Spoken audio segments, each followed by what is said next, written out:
मिरची आणि टोमॅटो लागवडची पाहणी करण्यासाठी आलो होतो।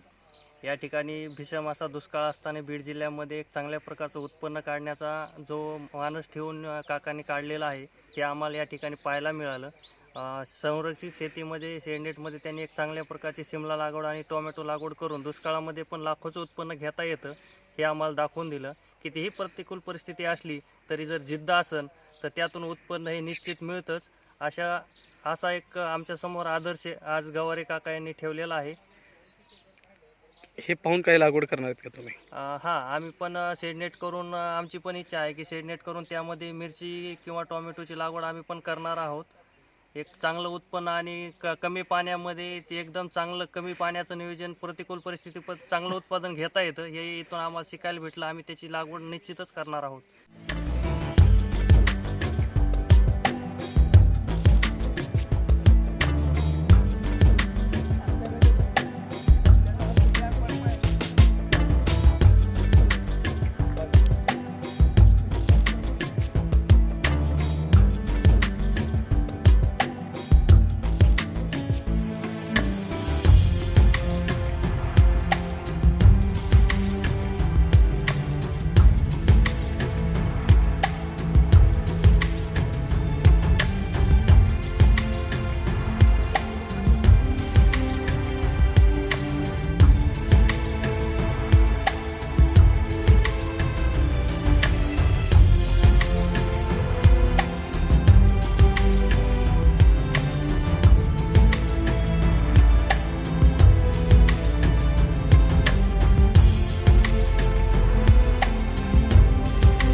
संरक्षित वातावरणातील शेती हा आम्ही वडवणी तालुक्यामध्ये तालुक्यातला पहिलाच प्रयोग केला।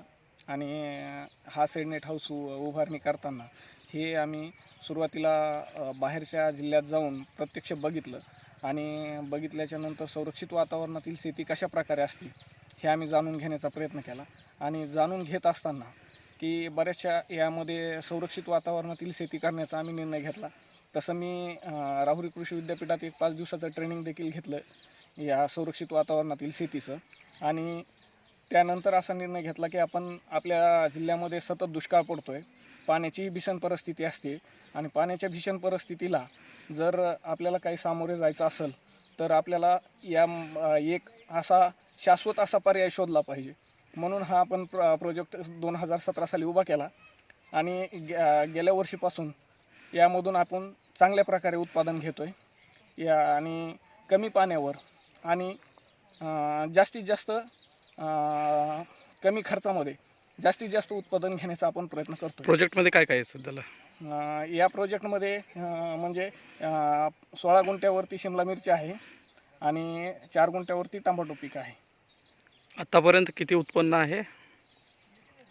यामधून आपल्याला शिमला मिरचीमध्ये 8 टनापर्यंत उत्पादन आलं आहे. एक 25 रुपया जर पकडला, सर्वसाधारणपणे रेट 25 रुपयापर्यंत जर पकडला तर एक साधारण 1.5-2 लाख रुपये यामधून आलेले आहेत आणि टमॅटोमधून पण 70-80 हजार रुपये आपल्याला आलेले आहेत. त्यामुळे ह्या संरक्षित वातावरणामधील शेती करण्यास जास्तीत जास्त शेतकऱ्यांनी प्रवृत्त व्हावं आणि एक तालुक्याची नवी ओळख सेडनेट हाऊसचा तालुका म्हणून व्हावी अशी माझी अपेक्षा आहे.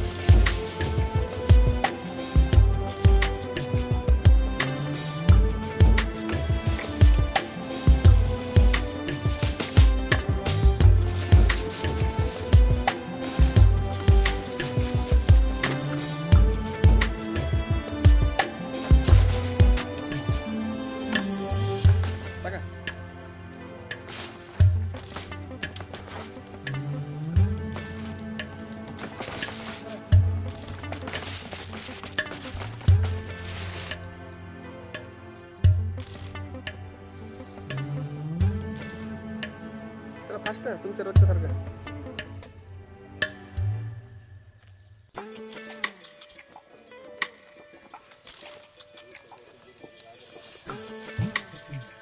ठेवा खाली.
मिस्टरांसोबत शेती काम करताना व्यवस्थित पहिल्या स्टार्टिंगला वाटायचं शेती हे काय आहे, दिवसभर मजुरांसोबत काम करायचं, कष्ट करून त्यामध्ये काय एवढं फारसं उत्पन्न एवढं काही निघत नव्हतं, त्यामुळं परवडत पण नव्हतं.